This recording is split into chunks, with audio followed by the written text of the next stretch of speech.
Let your mind go and your body will follow. You know, my wife tells me, my wife is very in touch with her feelings, and Yeah.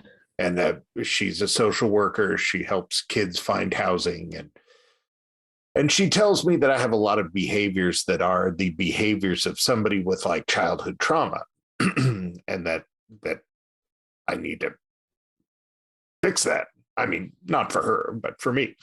And I don't really remember any childhood trauma. So I've often thought about this, like, how does one fix childhood trauma that maybe they don't remember? I'm adopted. Yes. Maybe that was traumatic. I don't know. Yeah, man. You know, but how do you fix it's so those interesting. things that might not? Well, here's a prime example. You said some of them might come from your past life. You know, how do you even get there to figure out, how to fix that? So those are deep traumas that can be released through maybe psychedelic experience, maybe like the 10-day silent meditation retreat that I did was more powerful than any plant medicine psychedelic experience I've ever had, because you're basically in your own consciousness meditating 8 hours a day at this retreat center. And after a few days, what happens is when you don't have stimuli, right? When you're not This is no talking. Yeah, no talking. So after the third day, your subconscious mind, right, which is your unconscious mind, and your conscious mind meld together. What happens is, this is the science behind it, is your conscious mind is so occupied with your daily tasks that unless your conscious mind takes a break, all of those memories that you don't remember, including your past lives that are unlocked in your unconscious mind, aren't able to come to the forefront to get dealt with. So when you do these experiences, for example, ayahuasca, scientifically proven, connects both your unconscious and your conscious mind together, right? Everything pours out. All those experiences, those visuals are literally things that you might even be seeing like a dragon, but it's literally working out a trauma that you don't even know what it really is. When you do the Vipassana on the third day, you're all of a sudden, because you're not focused on cooking for yourself, you're not focused on washing your dishes, all that's done for you. All of a sudden, your unconscious mind plugs right into your conscious mind, and all these emotions and experiences start bleeding through. You're breathing through it, you're meditating through it, they start releasing it.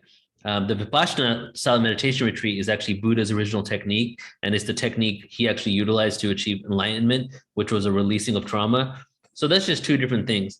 There's theta healing. There's actually sound frequency machines now that allow those that same kind of experience to happen. So there are many ways. Some people, they just need to meditate for 30 minutes a day and breathe through it, and then it helps them to release that. So you don't really need to remember exactly what the issues are. There's trigger therapy, in which basically you're doing certain techniques, and all of a sudden your body is convulsing in certain areas, literally releasing trauma from your cellular memory that could be this life and past life. So there are many ways without having to remember in order to release. From what you're saying, it sounds like technology, at least in my case, is potentially hurting us, because even outside of doing ayahuasca, being a tribal ancient person, you have a lot of time to yourself, a lot of time to your subliminal mind, like you're saying. You have a lot of quiet. And just me solely being surrounded by these screens. I have 4 open in front of me right now. It seems like technology might be hurting us just purely on an attention level. Yeah. And the fact is that everything is vibration and frequency. There are disharmonic frequencies and there's harmonic frequencies. But because we live in a future where we are not being conscious of the fact that everything is vibration and some of it can actually hurt us, we're creating technology without attempting to make it harmonic, right? But we could use the same thing. We can use radio waves in a harmonic way. We can use Wi-Fi signals in a harmonic way. But because it's not mainstream, they just create it, and it's all about the end result. Transferring data, getting a signal. It's all about that, not about the fact that we are vibratory beings. All this frequency goes through our body and affects us as well. So what needs to happen is we need to become aware of it, because it's not just about technology. It's about technology being utilized unconsciously, including the way we create this stuff. Yeah, that opens up like this whole world of weird potential dangers. Like, are we affected by the vibrations that we get day to day. Like I could listen to a song, it could be a happy song, but the vibrations themselves could be hurtful. Yes. Is that, I mean, when somebody plays guitar, are those vibrations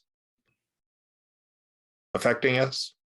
Yeah, so everything affects us because we're basically this is a quote from a scientist. I forget her name right now, but we're basically like a tuning fork. We are the piano. When we think we're playing the guitar is actually playing us.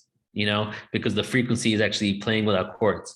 There's two things there. That's interesting. Yeah. There is the frequency of the actual thing that could actually affect you in a negative way, but then there's also the emotional feeling that can affect you in a positive way. So if you hear some music and sound and you feel really good about it because you have this connection to that music, even if the harmonic frequency isn't completely harmonized, you could still get a benefit from it.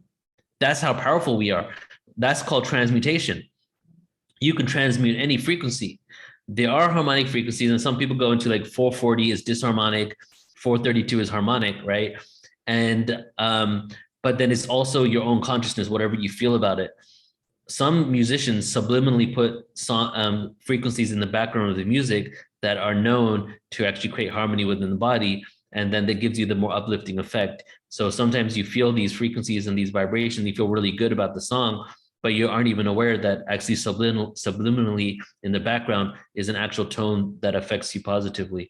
So it's kind of both, really. It could be your emotional state. Your emotional state can shift anything if you feel great about it. You know, you can listen to hardcore heavy metal, drop D music, right? And literally just like release all your energy, right? Dance it out because you had anxiety all day. Now you feel great. So there's no real blanket statement for that. I'll have a decaf coffee. I'll have a decaf espresso. I'll have a double decaf cappuccino. Do you have any decaffeinated coffee ice cream? I'll have a half double decaffeinated half cap with a twist of lemon. I'll have a twist of lemon. I'll have a twist of lemon. Yeah, I'll have a twist of lemon. I'll have a twist of lemon. I'll have a twist of lemon.